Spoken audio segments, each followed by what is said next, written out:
83.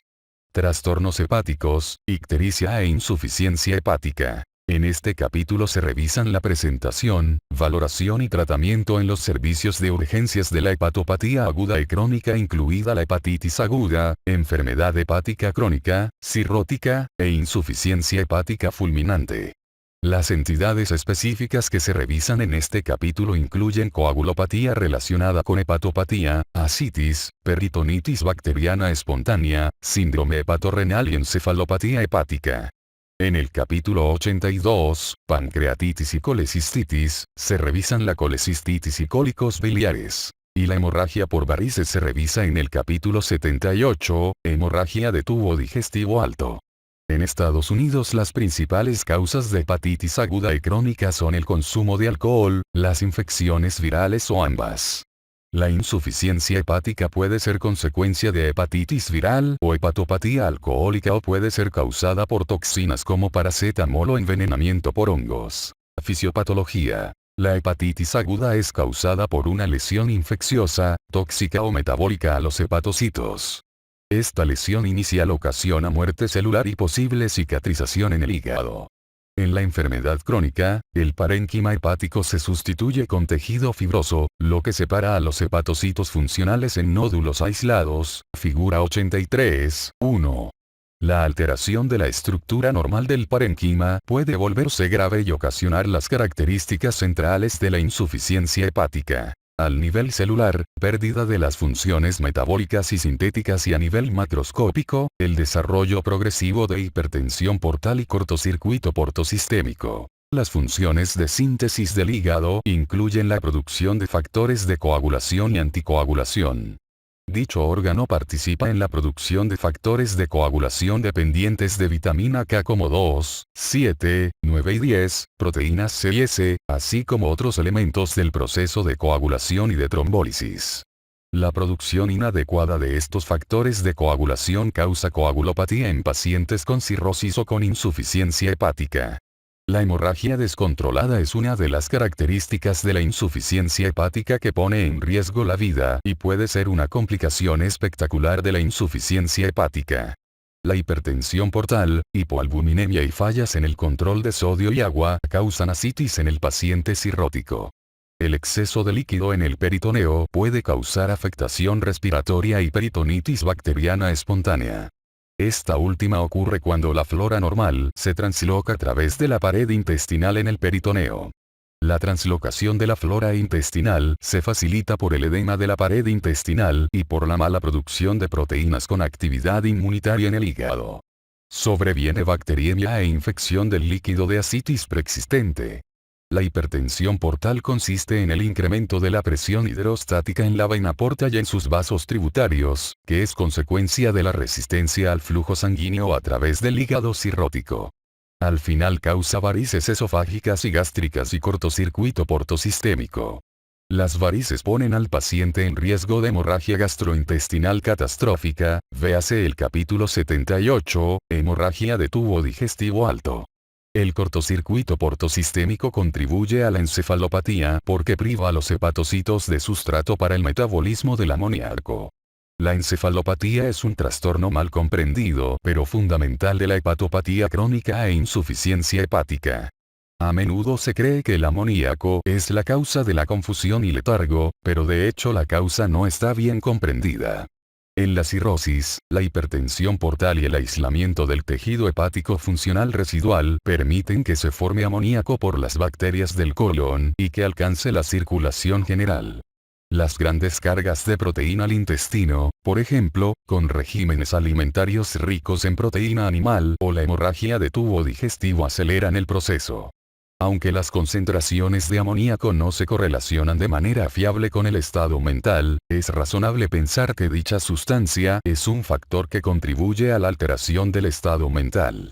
Además, las sustancias que por lo común se metabolizan en el hígado pueden unirse a los receptores del ácido aminobutírico gamma y de las benzodiazepinas en el encéfalo y ocasionar neuroinhibición.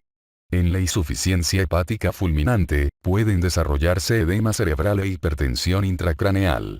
En esta etapa terminal, la pérdida de la autorregulación del flujo sanguíneo cerebral, el edema relacionado con la presencia de amoníaco y la respuesta inflamatoria sistémica parecen contribuir a esta complicación letal.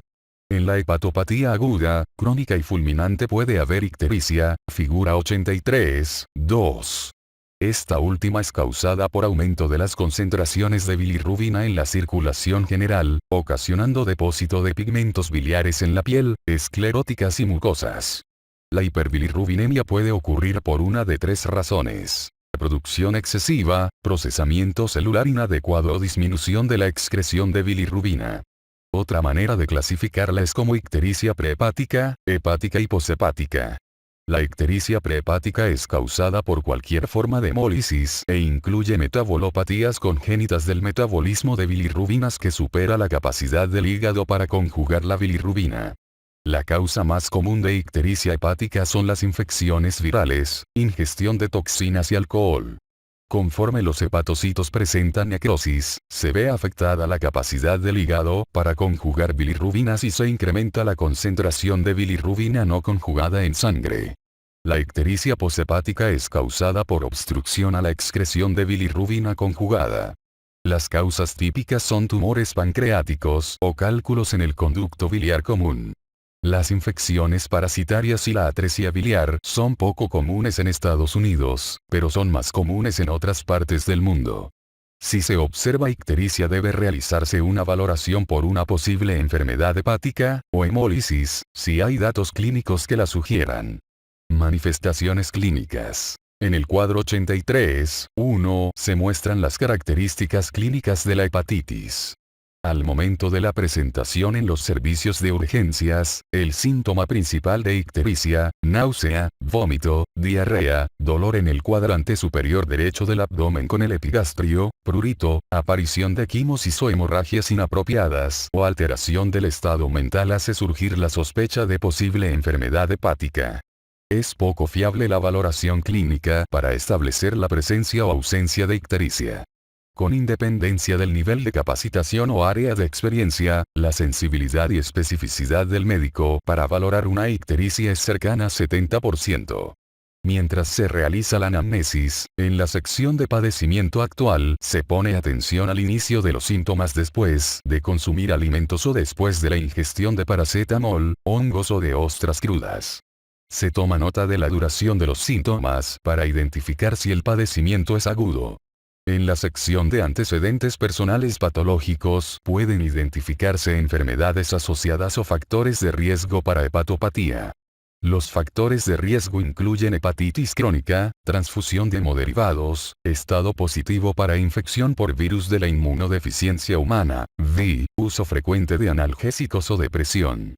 Los fármacos de alto riesgo incluyen paracetamol y analgésicos que contienen paracetamol, vitamina A, isoniazida, propiltiouracilo, difenilidantoína y valproato, así como diversos remedios herbolarios. En la sección antecedentes personales no patológicos se investiga el uso de drogas inyectadas, alcoholismo crónico, promiscuidad sexual o viajes a países con enfermedades hepáticas parasitarias endémicas que constituyan un riesgo para hepatopatía. En la sección interrogatorio por aparatos y sistemas se verifican los signos y síntomas pertinentes si se sospecha la hepatopatía. La coléstasis causa heces de color arcilla, acólicas, y orina de color oscuro. Las heces pueden ser negruzcas o sanguinolentas en caso de hemorragia de tubo digestivo por varices o por otra causa.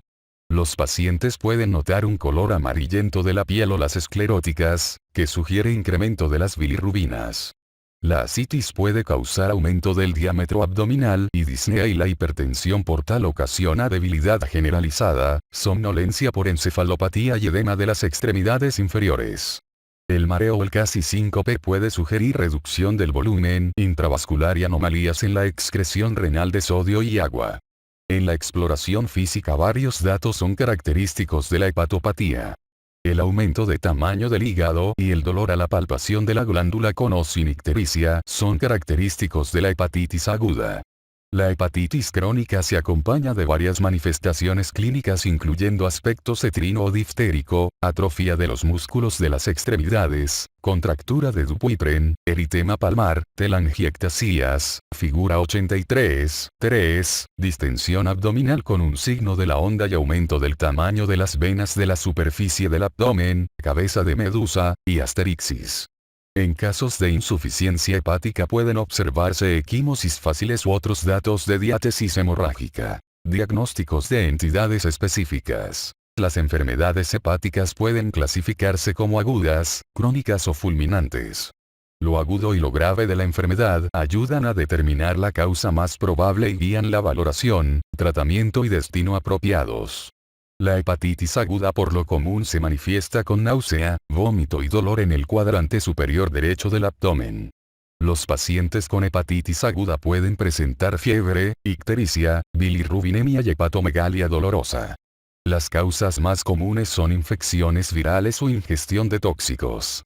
El alcohol y el paracetamol son las causas más comunes de origen tóxico. Los pacientes con hepatitis crónica muestran datos de daño hepatocelular de larga evolución. Los pacientes cirróticos con hipertensión portal refieren dolor abdominal, distensión abdominal, hemorragias anormales y edema. También pueden observarse datos de infección, encefalopatía, ascitis y trastornos electrolíticos. Además, la revisión cuidadosa de la piel puede revelar telangiectasias, cabeza de medusa y otras manifestaciones de cortocircuito anormal de la sangre a los capilares superficiales. La insuficiencia hepática es la posible vía final común para las hepatopatías agudas y crónicas. Si existe retraso al buscar atención médica o hay una evolución aguda muy rápida, la insuficiencia hepática fulminante puede ser el trastorno de presentación. Para pacientes cirróticos, la transición a la insuficiencia hepática se caracteriza por el advenimiento de coagulopatía, encefalopatía, desplazamiento anormal de líquidos y síndrome hepatorrenal. Hepatitis aguda de origen viral. Las hepatitis virales A, B y C son las formas más prevalentes de hepatitis viral encontradas en los servicios de urgencias. La hepatitis viral A se transmite por vía fecal oral. Aunque la población en general la relaciona con la manipulación inapropiada de alimentos o con el consumo de ostiones, la transmisión más a menudo ocurre a partir de niño asintomático a un adulto. La infección por hepatitis viral A tiene un periodo de incubación de 15 a 50 días, seguida por un periodo prodrómico caracterizado por náusea, vómito y malestar general.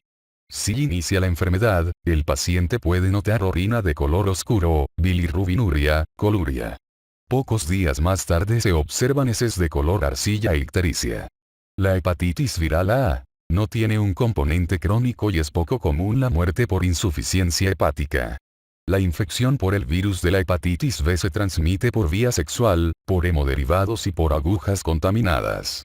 El periodo de incubación es de 1 a 3 meses y el paciente puede ser infeccioso por 5 a 15 semanas después del inicio de los síntomas si se elimina por completo la infección. Los individuos que desarrollan enfermedad crónica permanecen infecciosos de manera indefinida. Ocurre infección crónica en solo 6 a 10% de los casos. La presentación inicial en los servicios de urgencias es similar a la de hepatitis viral A, lo que incluye malestar general, náusea, vómito, fiebre, dolor abdominal e ictericia. La transmisión del virus de la hepatitis C ocurre principalmente a través de la exposición a sangre o hemoderivados contaminados. A diferencia de hepatitis viral A y hepatitis viral B, la hepatitis viral C a menudo es asintomática en la fase aguda de la infección y más de 75% de los pacientes avanza a la etapa crónica. La tasa de progresión a la insuficiencia hepática varía y depende de la evolución natural del virus y de los cofactores como alcoholismo y la infección por virus de inmunodeficiencia humana. El virus de la hepatitis D es poco común y a menudo se observa en personas con infección preexistente por hepatitis viral B. La sobreinfección por hepatitis D puede ocasionar una forma fulminante de hepatopatía rápidamente progresiva que se acompaña de altas tasas de mortalidad a corto plazo. La variedad de la infección más a menudo se asocia con el uso de drogas inyectables. La enfermedad aguda con anomalías en las pruebas de función hepática también se observa en casos de infección por otros virus hepatotróficos como citomegalovirus, virus del herpes simple, virus Coxsackie y virus de Epstein-Barr. Tales virus tienen poca probabilidad de causar hepatitis de importancia clínica en hospedadores por lo demás sanos. Hepatitis aguda de causa tóxica. La lesión hepática por tóxicos puede causar hepatitis aguda, insuficiencia hepática fulminante o ambas.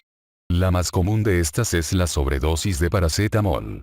Este fármaco explica más de 40% de los casos de insuficiencia hepática en Estados Unidos y una tercera parte de las muertes secundarias a ingestión de tóxicos. Los pacientes con frecuencia presentan náusea, vómito y dolor abdominal. También puede existir el antecedente de sobredosis aguda de paracetamol o uso crónico de uno o más analgésicos que contengan paracetamol. Hasta 28% de los pacientes con sobredosis de paracetamol desarrolla insuficiencia hepática. La probabilidad de esta última depende del tiempo de ingestión al momento de la presentación, la dosis ingerida y el estado de salud inicial del paciente. En el capítulo 184, paracetamol, se revisa con mayor detalle la sobredosis por este fármaco. Además del envenenamiento por paracetamol, existen diversos medicamentos de prescripción, antibióticos y estatinas, como los más prevalentes, remedios herbolarios y complementos nutricionales que se han relacionado con hepatitis aguda e insuficiencia hepática, cuadros 83, 2 y 83, 3. Se debe investigar acerca de exposición a fármacos, remedios o complementos de alto riesgo. La hepatopatía alcohólica, cuadro 83, 1, puede variar desde un hallazgo incidental de hígado graso asintomático, irreversible, hepatitis alcohólica aguda, cirrosis, o con una combinación de características de hepatitis aguda y cirrosis. El diagnóstico de hepatopatía alcohólica conlleva una tasa de supervivencia a 5 años cercana a 35%. Si continúa el consumo de alcohol y se desarrolla hepatitis alcohólica aguda, la mortalidad puede ser mucho más elevada. Parece ser necesario el antecedente de consumo intenso y consistente de alcohol, 6 a 8 bebidas por día, para que se desarrolle hepatopatía alcohólica significativa. Sin embargo, esta información a menudo es difícil de obtener del paciente o de su familia. Otras características no hepáticas de abuso de alcohol, como desnutrición, neuropatía en guante y media, pitiriasis rosácea y miocardiopatía pueden indicar una causa alcohólica de un paciente con enfermedad hepática. El envenenamiento por hongos es una causa poco común pero importante de insuficiencia hepática aguda. Los hongos Amanita phalloides son los más letales de más de 50 tipos de hongos tóxicos para el ser humano. Amanita phalloides es originario de Europa, pero se encuentra en las regiones orientales y occidentales de Estados Unidos. Para una revisión detallada, véase el capítulo 214, Intoxicación por hongos, en la sección 16. Lesiones ambientales. Hepatitis crónica y cirrosis. La hepatitis crónica se manifiesta como cirrosis y por sus complicaciones resultantes. Las hepatitis viral B y hepatitis viral C, así como la hepatitis alcohólica pueden evolucionar a enfermedad crónica. Los pacientes con cirrosis pueden presentarse con dolor abdominal, ascitis de gran volumen o peritonitis bacteriana espontánea. En la exploración física puede encontrarse ascitis masiva con un abdomen prominente y signo de la onda positivo. La ecografía realizada al lado de la cama puede identificar líquido en el espacio de Morisón o en otros sitios de la cavidad abdominal. El líquido intraabdominal puede desplazar el diafragma en dirección cefálica y producir derrame pleural simpático. Puede detectarse ascitis de gran volumen y derrame pleural conforme disminuyen los ruidos respiratorios en la porción inferior de los campos pulmonares. Puede ser difícil identificar pequeñas cantidades de líquido de ascitis en la exploración física. La ecografía puede ser de particular utilidad en pacientes en quienes no se tiene la certeza de que exista ascitis, figura 83, 4. La peritonitis bacteriana espontánea es un diagnóstico sutil pero crucial, ya que puede acompañarse de una elevada tasa de mortalidad. La supervivencia en pacientes con el primer episodio de peritonitis bacteriana espontánea es de 68,1% a un mes y de 30,8% a 6 meses.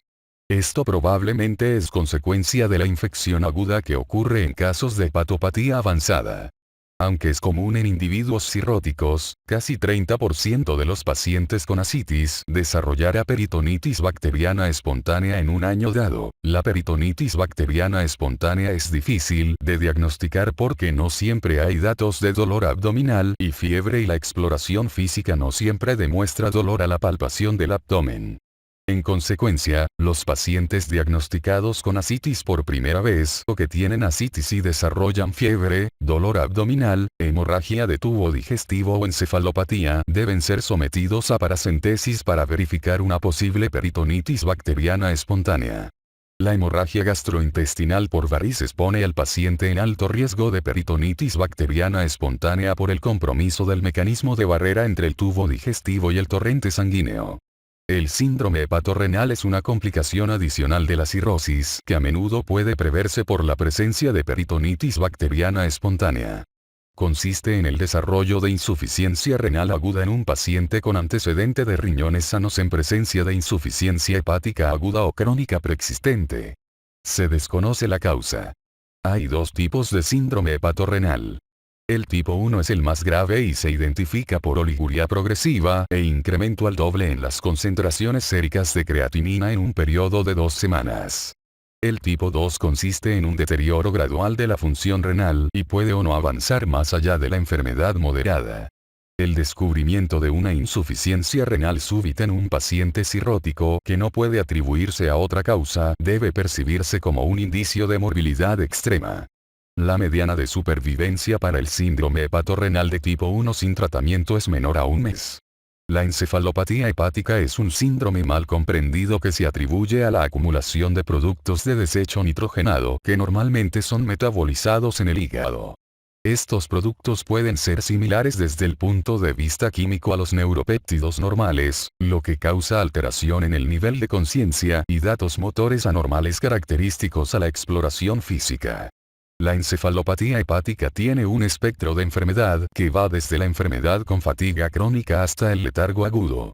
El desarrollo de encefalopatía hepática sugiere que el hígado no es capaz de metabolizar el suministro habitual de desechos nitrogenados o bien que se ha incrementado el suministro de tales desechos. Los orígenes del incremento del suministro incluyen el consumo de proteínas por un gran consumo de carne o hemorragia oculta de tubo digestivo. Además de la hepatopatía progresiva, el estreñimiento, la hiperglucemia, hipoglucemia, síndrome de supresión alcohólica y los estados de hipoperfusión como septicemia o intervenciones diatrógenas también pueden comprometer la capacidad metabólica del hígado. La encefalopatía hepática es una complicación común después de la derivación portosistémica intrahepática transyugular, un procedimiento en el cual se desvía la sangre portal hacia la vena cava inferior, evitando el paso a través del hígado. Aunque este procedimiento puede tener éxito para reducir la hipertensión portal y la hemorragia por varices, también hace más lento el metabolismo de los productos de desecho nitrogenados al reducir el flujo sanguíneo hepático. Añadir o retirar antibióticos al régimen terapéutico también puede precipitar la encefalopatía al modificar la flora intestinal. Esto altera la capacidad del intestino para metabolizar las proteínas. Para apreciar la presencia o deterioro de una encefalopatía, debe establecerse si existen cambios en la personalidad, empeoramiento en la demencia o disminución del nivel de conciencia o bien disminución de la función neuromuscular. En el cuadro 83.4 se enumeran las etapas clínicas de la encefalopatía. La asterixis, que es característica de la etapa 2, se observa al pedir al paciente que sostenga los brazos rectos y extienda las muñecas. Las manos comienzan a aletear en forma repetida. Otra manifestación de asterixis es el movimiento hacia adelante y hacia atrás de la lengua cuando se realiza la extensión de la misma. Un paciente con encefalopatía conocida en etapa 1 o 2, que por lo demás se encuentra sano y no tiene otras enfermedades agudas, puede tratarse como paciente ambulatorio después de la valoración por su médico familiar o por un gastroenterólogo. La encefalopatía hepática es un diagnóstico de exclusión. En el paciente cirrótico que se presenta con alteración del estado mental o letargo, deben descartarse en primer lugar muchas otras causas. Esto es especialmente cierto incluso en presencia de altas concentraciones séricas de amoníaco. Los pacientes con hepatopatía en etapa terminal a menudo tienen coagulopatía y pueden tener hematoma subdural espontáneo o traumático. La disminución de la gluconeogénesis hepática y de las reservas de glucógeno y el mal estado nutricional incrementan el riesgo de hipoglucemia y de encefalopatías nutricionales como el síndrome de Wernicke-Korsakoff. Los pacientes cirróticos a menudo son tratados con diuréticos y tienen alto riesgo de hipernatremia o hiponatremia sintomáticas. Los pacientes también pueden tener disminución de la depuración hepática de fármacos como benzodiazepinas, con prolongación de su efecto, dando origen a sobredosis accidentales. La insuficiencia renal y la septicemia de cualquier causa, peritonitis bacteriana espontánea, neumonía, infecciones de vías urinarias, bacteriemia o meningitis, son otros diagnósticos que deben tenerse en mente. Siempre debe descartarse hemorragia gastrointestinal como un factor precipitante de la encefalopatía hepática. Las varices gastroesofágicas y la hemorragia por varices son complicaciones de la cirrosis que se revisan en el capítulo 78, hemorragia de tubo digestivo alto. La insuficiencia hepática es la vía final común para varios tipos de hepatopatía. La progresión a la hepatopatía es variable y depende en gran medida de enfermedades asociadas como síndrome de inmunodeficiencia adquirida, virus de inmunodeficiencia humana, diabetes, obesidad, uso continuo de drogas inyectables y consumo de alcohol. Hay alrededor de 2.000 casos por año en Estados Unidos. Los pacientes que desarrollan insuficiencia hepática aguda tienen un pronóstico extremadamente malo con tasas de supervivencia menor de 30%.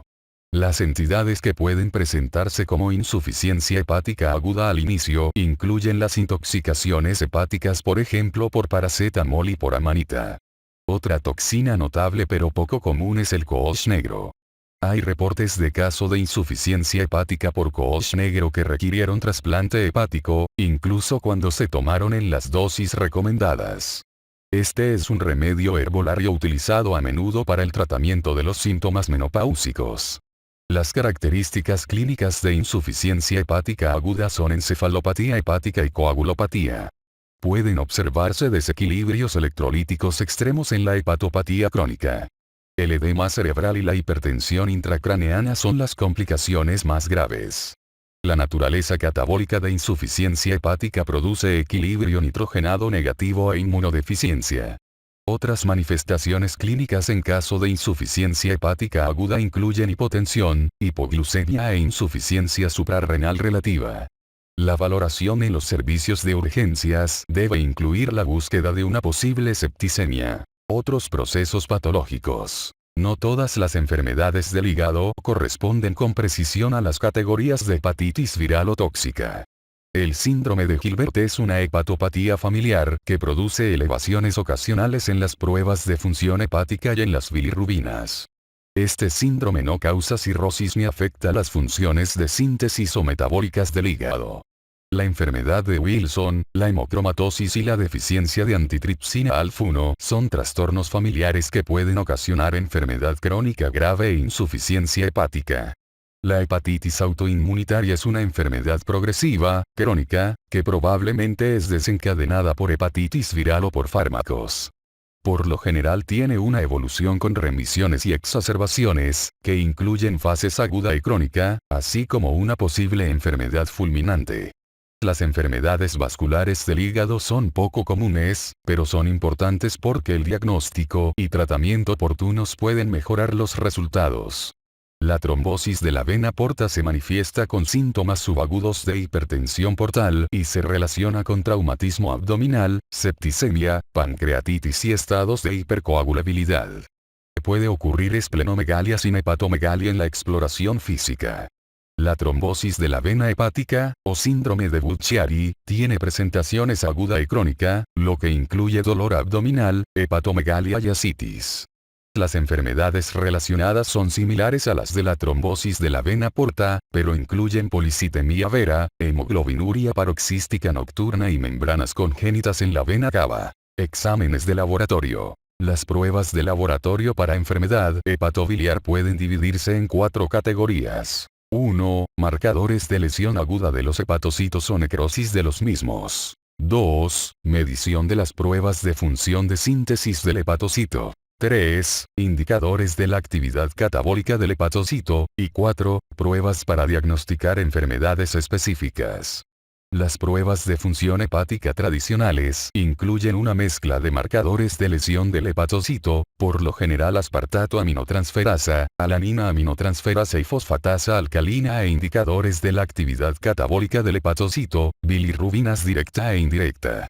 Las pruebas que reflejan la función de síntesis del hepatocito incluyen tiempo de protrombina y albúmina. El amoníaco refleja la función catabólica del hígado. Las pruebas serológicas para hepatitis viral se utilizan para diferenciar los diversos tipos de hepatitis. Las concentraciones de paracetamol pueden establecer si es apropiado el tratamiento para envenenamiento por dicho fármaco y varias pruebas realizadas en el líquido de ascitis se utilizan para diagnosticar peritonitis bacteriana espontánea. La bilirrubina es un metabolito de la degradación de las proteínas del grupo M. La concentración total suele reportarse junto con las proporciones de bilirrubina conjugada, directa, y no conjugada, indirecta. En un hígado funcional, las bilirrubinas no conjugadas son captadas por los hepatocitos, se conjugan y más tarde se excretan en la bilis. Más tarde, las bilirrubinas se excretan en heces, con un pequeño porcentaje por recircular a través del hígado. Las concentraciones normales de bilirrubina son menores de 1,1 miligramos por 100 mililitros, con 70% de bilirrubina no conjugada. Un incremento en las bilirrubinas totales e indirectas significa una producción excesiva de bilirrubina no conjugada que supera la capacidad de los hepatocitos, por ejemplo, anemia hemolítica, o una lesión a los hepatocitos que afecta su capacidad para conjugar una cantidad normal de bilirrubina producida, por ejemplo, hepatitis viral aguda o crónica. Las bilirrubinas directas y totales se incrementan cuando hay cierta obstrucción que evita la secreción de la bilirrubina conjugada producida normalmente por los hepatocitos funcionales, por ejemplo, obstrucción por cálculos biliares o atresia biliar. Las transaminasas son enzimas intracelulares que se encuentran en los hepatocitos y en algunos otros tipos de células. La lesión de los hepatocitos o la necrosis libera estas enzimas hacia la circulación. Las elevaciones en cientos de unidades por litro sugieren lesión leve, en tanto que concentraciones en cifras de miles sugieren necrosis hepática aguda extensa. Las elevaciones menos significativas, inferiores a 5 veces las cifras normales, son típicas de hepatopatía alcohólica. Las elevaciones marcadas se observan a menudo en la hepatitis viral aguda. Las concentraciones de estas enzimas pueden estar cerca de lo normal en la insuficiencia hepática en etapa terminal, cuando los hepatocitos están más allá de la etapa de lesión aguda. En casos de hepatitis alcohólica es común una proporción de aspartato aminotransferasa sobre alanino aminotransferasa de 2:1, porque el alcohol estimula la producción de aspartato aminotransferasa. La alanino aminotransferasa es un marcador más específico de la lesión de los hepatocitos que la aspartato aminotransferasa. Esta última no se encuentra solo en el hígado sino también en el corazón, músculo liso, riñón y encéfalo. La elevación de aspartato aminotransferasa puede ser consecuencia de fármacos, incluido el paracetamol, antiinflamatorios no esteroideos, inhibidores de la enzima convertidora de angiotensina, ácido nicotínico, isoniazida, sulfonamidas, eritromicina, griseofulvina y fluconazol. La elevación de fosfatasa alcalina se asocia con obstrucción biliar y colestasis. Las elevaciones leves o moderadas acompañan a casi todas las enfermedades hepatobiliares, mientras que las elevaciones superiores a 4 veces las cifras normales sugieren colestasis. La fosfatasa alcalina es un marcador inespecífico que también se deriva del hueso, placenta, intestino, riñones y leucocitos. Una elevación al doble de la cifra esperada es normal en el embarazo. Las elevaciones incidentales de transaminasas en 3 a 5 veces las cifras normales y la elevación de fosfatasa alcalina al doble de las cifras normales en pacientes diabéticos no obesos sugiere esteatohepatitis no alcohólica en individuos diabéticos u obesos. Otras enfermedades relacionadas con esteatohepatitis no alcohólica incluyen derivación yeyuno ileal, nutrición parenteral total, hipertiroidismo, hipotiroidismo y administración de amiodarona, un antiarrítmico. El consumo de alcohol estimula la producción de glutamil gamma transpeptidasa, que también se eleva por fármacos que inducen la actividad de enzimas microsomales como fenobarbital y warfarina y puede elevarse en la pancreatitis aguda y crónica, infarto agudo de miocardio, uremia, enfermedad pulmonar obstructiva crónica, artritis reumatoide y diabetes mellitus. La elevación de las concentraciones de glutamil gamma transpeptidasa en casos de hepatitis sugiere una causa alcohólica. La deshidrogenasa de lactato se incluye en la mayor parte de las pruebas de función hepática, pero no es un marcador específico, lo que limita su utilidad. Se observan elevaciones moderadas en todos los trastornos hepatocelulares y cirrosis, mientras que las enfermedades relacionadas con colestasis causan elevaciones mínimas. La hemólisis puede producir elevación de deshidrogenasa láctica y de las bilirrubinas no conjugadas. La isoenzima deshidrogenasa láctica, 5 es específica del hígado. En ocasiones son de utilidad las pruebas de deshidrogenasa láctica, 5, aunque estas no se encuentran ampliamente disponibles. El amoníaco se produce por el metabolismo hepático de compuestos que contienen nitrógeno. Se metaboliza a urea a través del ciclo de Krebs en el hígado. La insuficiencia hepática metabólica que se observa en la hepatopatía crónica y aguda causa aumento de las concentraciones séricas de amoníaco. Las concentraciones muy elevadas que se observan en la insuficiencia hepática fulminante contribuyen al estado tóxico general e indican un mal pronóstico.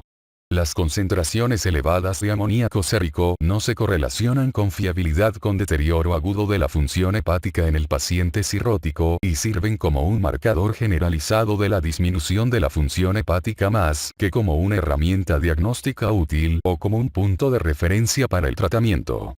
La prolongación del tiempo de protrombina en la hepatopatía refleja la disminución de la síntesis de factores de coagulación dependientes de vitamina K, que incluyen los factores 2, 7, 9 y 10 y, por tanto, actúa como una verdadera medición de la función hepática. La prolongación del tiempo de protrombina es una complicación común en la cirrosis avanzada, aunque también ocurre en la hepatitis aguda y en exacerbaciones de la hepatopatía crónica compensada. Cuando se presenta en casos de hepatitis viral aguda, la prolongación del tiempo de protrombina a menudo indica enfermedad grave con necrosis hepatocelular diseminada. Hay cierta correlación entre la prolongación del tiempo de protrombina y el resultado clínico final en la hepatopatía fulminante.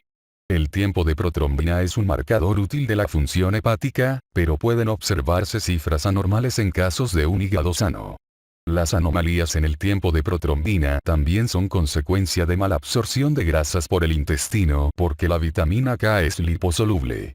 Los síndromes colestásicos interfieren con la absorción de grasa, y por tanto pueden causar deficiencia de vitamina K. Dicha deficiencia puede distinguirse de la disfunción de síntesis del hígado por la administración de vitamina K parenteral, fitonadiona, 10 mg intramuscular. En casos con deficiencia de vitamina ocurre una reducción de 30% en el tiempo de protrombina en las siguientes 24 horas a la administración. La albúmina también refleja la función de síntesis del hígado. Puede disminuir en casos de cirrosis avanzada o en hepatitis aguda grave y sugiere un mal pronóstico a corto plazo. Como su semivida es cercana a 3 semanas, la albúmina es menos útil que el tiempo de protrombina para valorar la enfermedad hepática fulminante. El tiempo de protrombina se prolonga en términos de días. Las concentraciones séricas de albúmina también disminuyen en casos de desnutrición, de forma que bajas concentraciones no se correlacionan necesariamente con el grado de enfermedad hepática en individuos con enfermedad crónica. Las pruebas serológicas para hepatitis viral a menudo se agrupan en paneles de detección en laboratorios hospitalarios. El diagnóstico de hepatitis viral específica se complica por las fases de la enfermedad, infecciones preexistentes y la probabilidad de un tipo dado de infección. Los pacientes con enfermedad aguda con hepatitis viral A tendrán inmunoglobulina M positiva contra hepatitis viral A. La enfermedad clínica aguda en hepatitis viral B se correlaciona con los antígenos de superficie para hepatitis viral B. Los anticuerpos del tipo inmunoglobulina M positivo se correlacionan con el antígeno central de hepatitis viral B. El diagnóstico de hepatitis viral C se inicia al ordenar las pruebas de anticuerpos contra hepatitis viral C. En ocasiones el diagnóstico permanece oculto por el retraso de 6 a 8 semanas entre la infección y la detección de anticuerpos, así como por la fase asintomática aguda de la infección por hepatitis viral C. El análisis del líquido de ascitis incluye recuento de células, medición de glucosa y proteínas, tinción de Gram y cultivo para identificar peritonitis bacteriana. El procedimiento para obtener líquido de ascitis, la paracentesis, se explica en el capítulo 89, procedimientos y dispositivos para el aparato digestivo. Un recuento de leucocitos totales mayor de 1000 por milímetro cúbico o un recuento de neutrófilos mayor de 250 por milímetro cúbico hace el diagnóstico de peritonitis bacteriana espontánea. Las bajas concentraciones de glucosa o cifras elevadas de proteínas sugieren infección. Las tinciones de Gram y los resultados de los cultivos pueden ser negativos falsos en 30 a 40% de las ocasiones. Deben iniciarse antibióticos con base empírica en los servicios de urgencias con base en la sospecha clínica. La sensibilidad del cultivo se incrementa al utilizar 10 mililitros de líquido de ascitis por botella de hemocultivo y al transferir el líquido a las botellas de cultivo al lado de la cama del paciente. Estudios adicionales de líquido de ascitis pueden ayudar en la valoración hospitalaria del paciente e incluyen citología, albúmina, deshidrogenasa láctica y marcadores tumorales. Anomalías de las pruebas de función hepática de causa no hepática. Múltiples causas no hepáticas pueden ocasionar anomalías de las pruebas de función hepática. Las pruebas de función hepática normales ocurren hasta en una tercera parte de los individuos estudiados y en solo 1% de los casos indican hepatopatía de importancia clínica. La hipoalbuminemia acompaña a las enteropatías con pérdida de proteínas, desnutrición y síndrome nefrótico. Las elevaciones de fosfatasa alcalina ocurren en diversas enfermedades óseas, embarazo y cánceres. Las elevaciones de aspartato aminotransferasa acompañan al infarto agudo de miocardio y rabdomiólisis. Las elevaciones de bilirrubina ocurren en casos de hemólisis grave, septicemia y síndromes con eritropoiesis anormal. Ocurre prolongación del tiempo de protrombina en casos de deficiencia de vitamina K, uso crónico de antibióticos, tratamiento con warfarina y esteatorrea de larga evolución. En ocasiones se utilizan la bilirrubina en orina y el urobilinógeno como pruebas de función hepática en los servicios de urgencias. La sensibilidad de los análisis de orina es de 70 a 74% para identificar incremento de las concentraciones séricas de bilirrubina. Para correlación con las otras pruebas de función hepática, su sensibilidad varía de 43 a 53%. La especificidad para mostrar anomalías en las bilirrubinas o transaminasas se encuentra entre 77 y 87%. Se obtienen resultados positivos falsos de urobilinógeno de muestras de orina teñidas con sangre en las pruebas con tira reactiva. En conjunto, estas cifras estadísticas no sustentan la detección de hepatopatía con pruebas en orina con tira reactiva. Estudios de imagen. La ecografía y la tomografía son estudios útiles para la valoración inicial de la hepatopatía. La ecografía al lado de la cama identifica a la ascitis y a la paracentesis, en tanto que una ecografía formal con equipo Doppler duplex es la prueba preferida para identificar trombosis de la vena hepática y de la vena porta. La ecografía y la tomografía de abdomen pueden utilizarse para identificar lesiones cancerosas, vasculares o infecciosas en el hígado. La tomografía de encéfalo es útil para identificar hemorragia intracraneal en pacientes con hepatopatía y alteración del estado mental. Tratamiento. Con excepción del envenenamiento por paracetamol, que se revisa en el capítulo 184, acetaminofén, el tratamiento de la hepatitis aguda es de sostén. Debe ponerse especial atención a los trastornos relacionados como hiponatremia, abstinencia alcohólica o a narcóticos, cetoacidosis alcohólica e hipoglucemia. El tratamiento de la hepatitis crónica en los servicios de urgencias significa tomar en consideración sus múltiples secuelas como ascitis, encefalopatía, coagulopatía y hemorragia por varices. La hepatitis crónica por lo común se trata por un gastroenterólogo en forma ambulatoria. La insuficiencia hepática requiere de tratamiento intensivo en las salas de urgencias. La ascitis leve a moderada puede tratarse con restricción de sal y con la administración de diuréticos, los que producen un equilibrio negativo de sodio y favorecen la pérdida de líquido de ascitis. Los diuréticos recomendados incluyen espironolactona, 50 a 200 mg por día y amilorida, 5 a 10 mg por día. La furosemida es problemática porque puede ocasionar diuresis excesiva. Para reducir los efectos secundarios, deben prescribirse los diuréticos para pacientes cirróticos en colaboración con su médico tratante en la consulta externa. Se recomienda la paracentesis para citis con grandes volúmenes. El procedimiento puede realizarse en las salas de urgencias, pero la extracción de más de 1 litro puede ocasionar hipotensión, de forma que es necesario el retiro con lentitud y la observación después del procedimiento. Antes de la paracentesis se administra albúmina, 1,5 gramos por kilo por vía intravenosa. Se efectúa recuento de plaquetas y tiempo de protrombina. Los recuentos plaquetarios de 42.000 y un índice internacional normalizado de 1,4 a 2,2 se consideran seguros para la realización de la paracentesis. La peritonitis bacteriana espontánea es la complicación de la citis más común que pone en riesgo la vida, que por lo general se manifiesta con fiebre, dolor abdominal difuso y dolor a la palpación del abdomen. Sin embargo, cualquiera o todas estas características pueden estar ausentes. En pacientes con ascitis conocida, la incidencia de peritonitis bacteriana espontánea a un año es de 29%. La recurrencia de dicho trastorno es de hasta 44% y la supervivencia en pacientes con el primer episodio es baja, 68,1% a un mes y 30,8% a los 6 meses, probablemente como consecuencia de una infección aguda en casos de hepatopatía avanzada. El tratamiento inicial de la peritonitis bacteriana espontánea es la antibiótico-terapia empírica con espectro contra la flora entérica habitual.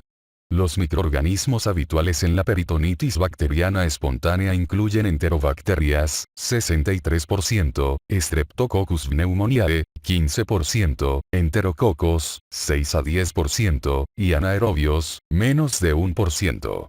En el cuadro 83.5 se muestran los regímenes terapéuticos sugeridos. Aunque no existe evidencia concluyente que demuestre que la cefotaxima es superior a otras opciones terapéuticas, es ampliamente aceptada como tratamiento parenteral de primera línea para la peritonitis bacteriana espontánea. El tratamiento oral con quinolonas de amplio espectro es una opción en pacientes con enfermedad leve, no complicada, con vigilancia estrecha. Los pacientes pueden tener antecedentes de infecciones previas con microorganismos resistentes, de forma que debe revisarse la sensibilidad a los antibióticos de las hospitalizaciones previas, si dicha información está disponible. La adición de albúmina intravenosa, 1,5 gramos por kilo al momento del diagnóstico, 1 gramos por kilo en el día 3, a la antibiótico-terapia puede reducir la insuficiencia renal y la mortalidad hospitalaria en pacientes con peritonitis bacteriana espontánea. La encefalopatía hepática puede ser una complicación de la hepatitis crónica o la característica distintiva de la insuficiencia hepática fulminante. Para corregir esto, en primer lugar, se consideran otras enfermedades que pueden causar alteración del estado mental como infecciones, hemorragia intracraneal o hiponatremia. Una vez que se ha establecido el diagnóstico de encefalopatía hepática, el tratamiento se dirige a reducir la producción de desechos nitrogenados al reducir el consumo de proteínas y suprimir la actividad metabólica de las bacterias intestinales. La lactulosa es la base actual del tratamiento para la encefalopatía hepática. Es un disacárido sintético que contiene una molécula de galactosa y una de fructosa. Se absorbe poco hacia el torrente sanguíneo y se degrada en el colon principalmente hacia ácido láctico. En el entorno ácido, el amoníaco se fija y excreta en las heces. Las concentraciones sanguíneas de amoníaco pueden disminuirse hasta en 50% utilizando el tratamiento con lactulosa, la cual también inhibe la producción de amoníaco dependiente de glutamina en la pared intestinal. La lactulosa se administra por vía oral o rectal. La dosis oral es de 20 gramos diluidos en un vaso con agua, en un jugo de frutas o en una bebida carbonatada.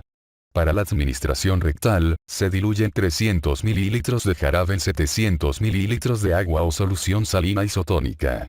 El enema debe retenerse por 30 minutos.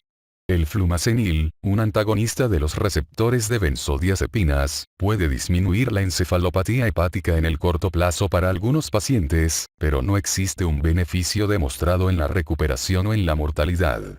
Su uso se deriva de la teoría de que los receptores de benzodiazepinas en el encéfalo están ocupados por neurotoxinas que se acumulan en la insuficiencia hepática. Los estudios que han revisado el uso de flumazenil para este objetivo han utilizado dosis de 1 a 4 miligramos seguidos por la administración intravenosa continua o bien solamente con la administración intravenosa, con resultados muy variables. La coagulopatía debe tratarse si el paciente tiene hemorragia incontrolada o si se ha programado un procedimiento que se acompaña del riesgo de complicaciones hemorrágicas. La deficiencia de vitamina K se trata con 10 miligramos de vitamina K por vía intravenosa u oral. Puede administrarse plasma fresco congelado en dosis apropiadas para el nivel de protrombina del paciente.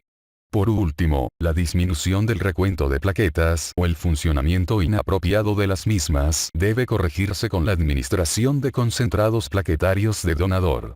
En el capítulo 78, hemorragia de tubo digestivo alto, se revisa el tratamiento específico en el caso de varices hemorrágicas.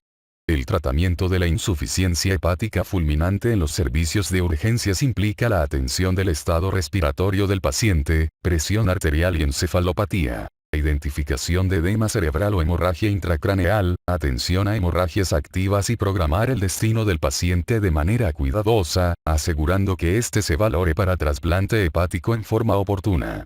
Los pacientes con insuficiencia respiratoria por ascitis, derrames o disminución del estado de alerta necesitan intubación. La presión positiva en las vías respiratorias de 2 niveles no suele ser una opción en estos casos porque los pacientes se encuentran demasiado somnolientos y en riesgo de broncoaspiración.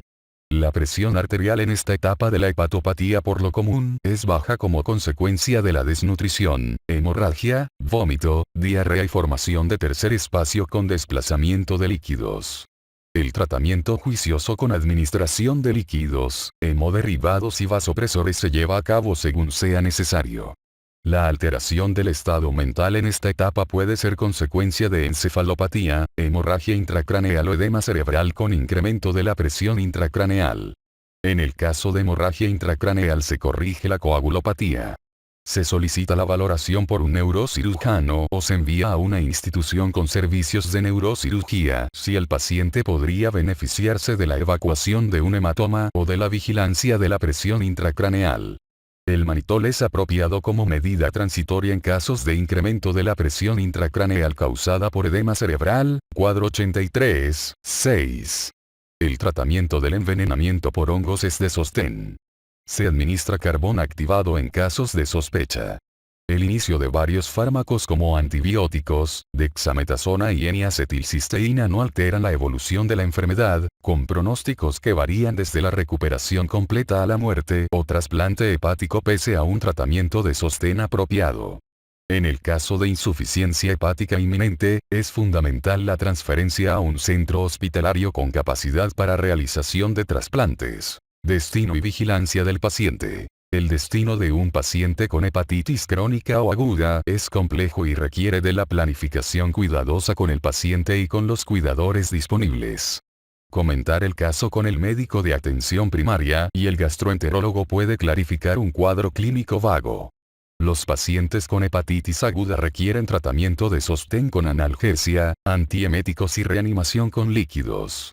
Debe considerarse la hospitalización para aquellos con riesgo alto, lo que incluye individuos de edad avanzada y mujeres embarazadas, y en quienes no responden de manera adecuada al tratamiento de sostén. Se hospitaliza a los pacientes con concentraciones de bilirrubina igual o mayor de 20 miligramos por 100 mililitros, tiempo de protrombina de 50% por arriba de lo normal, hipoglucemia, concentraciones de albúmina bajas o hemorragia gastrointestinal de cualquier tipo. En pacientes con hepatitis crónica podría estar indicada la hospitalización para pacientes con ascitis, si tienen compromiso respiratorio significativo o dolor abdominal intenso.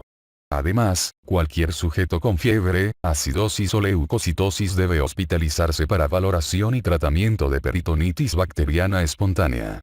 La encefalopatía hepática de inicio reciente o con deterioro, el síndrome hepatorrenal o la coagulopatía con hemorragia son indicaciones para hospitalización.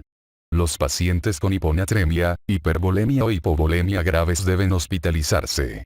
La planificación del alta debe incluir las visitas de vigilancia por un gastroenterólogo o especialistas en trasplantes.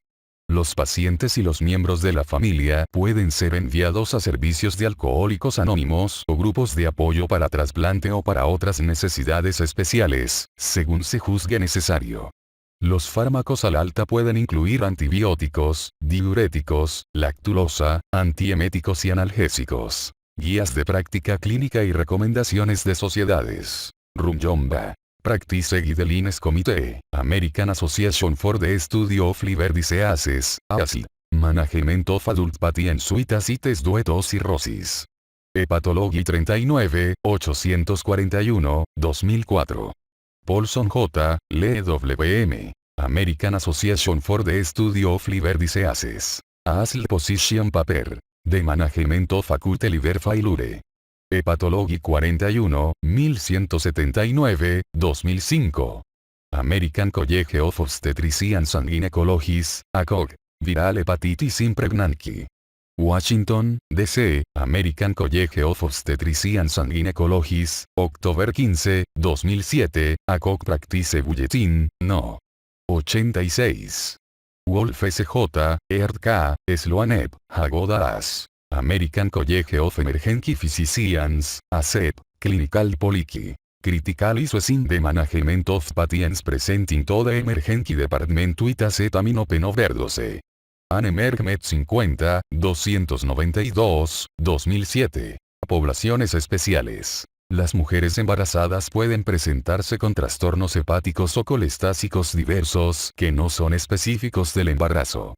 El síndrome de hemólisis, aumento de las concentraciones de enzimas hepáticas, plaquetopenia, se clasifica de manera independiente como un proceso patológico que pone en riesgo la vida y que no debe pasarse por alto en los servicios de urgencias. Dicho síndrome ocurre como parte del espectro de preeclampsia-eclampsia al final del tercer trimestre del embarazo o durante el puerperio. Puede presentarse con síntomas similares a una enfermedad viral con cefalea, malestar general, náusea y vómito. Otros datos relacionados incluyen hipertensión, cefalea y proteinuria. Se solicitan pruebas de función hepática, biometría hemática completa y medición de concentraciones de deshidrogenasa láctica en mujeres que presenten incluso síntomas vagos de enfermedad en el tercer trimestre y en cualquier mujer en el tercer trimestre de embarazo con hipertensión relativa. Se solicita la valoración por un obstetra en pacientes con síndrome de hemólisis, aumento de las concentraciones de enzimas hepáticas, plaquetopenia. El tratamiento definitivo en embarazo mayor de 34 semanas es la interrupción inmediata del mismo, mientras que la paciente con síndrome de hemólisis, aumento de las concentraciones de enzimas hepáticas, plaquetopenia leve con menos de 34 semanas de gestación en ocasiones puede tratarse en forma conservadora. Las pacientes que se presentan al servicio de urgencias con datos de síndrome de hemólisis, aumento de las concentraciones de enzimas hepáticas, plaquetopenia se hospitalizan en servicios de obstetricia. En el capítulo 104, urgencias durante el embarazo, después de las 20 semanas, y en el puerperio se proporciona una revisión más amplia del síndrome de hemólisis, aumento de las concentraciones de enzimas hepáticas, plaquetopenia. La hepatitis viral y la infección por virus de inmunodeficiencia humana son trastornos que con frecuencia se encuentran relacionados. Para una revisión más amplia, véase el capítulo 149, infección por el virus de la inmunodeficiencia humana y síndrome de inmunodeficiencia adquirida. Los pacientes que se han sometido a trasplante hepático pueden desarrollar diversas enfermedades, más a menudo trastornos abdominales, infecciosos y metabólicos. En el capítulo 295, el paciente con trasplante, se proporciona una revisión más amplia en la sección Situaciones Especiales. Los individuos que han viajado fuera de Estados Unidos y que acuden con dolor abdominal, vómito, diarrea o fiebre se encuentran en riesgo de padecer infecciones parasitarias hepáticas. La esquistosomiosis es una parasitosis transmitida a través del agua que infecta a más de 200 millones de personas en todo el mundo y que puede causar hipertensión portal al invadir las vénulas portales. Los parásitos del género Echinococcus causan múltiples quistes hepáticos. La ascariosis causa obstrucción hepatobiliar y las infecciones por entamoeba histolítica, que afectan a casi 10% de la población mundial, causan absceso hepático parasitario. Para una revisión más amplia, véase el capítulo 156, Viajeros internacionales. Consideraciones especiales. Puede ser difícil decidir sobre los analgésicos apropiados y sedación para pacientes con alteración de la función hepática. No existen guías claras sobre el tratamiento del dolor en forma ambulatoria para pacientes con hepatopatía crónica que serán dados de alta. En particular, debe recomendarse a los individuos con hepatitis crónica que eviten el consumo de alcohol y de medicamentos que contengan paracetamol. Los antiinflamatorios no esteroideos pueden ser seguros para el hígado, pero deben tomarse en consideración sus posibles efectos renales y la posibilidad de hemorragia gastrointestinal. Un ciclo corto de opioides en dosis bajas en el servicio de urgencias antes del alta puede ayudar a predecir la seguridad de los opioides para uso domiciliario. Cuando un paciente tiene enfermedad grave con insuficiencia hepática, podría ser necesaria la sedación y control del dolor para casos de dolor abdominal, cefalea, agitación por encefalopatía o si es necesaria la intubación.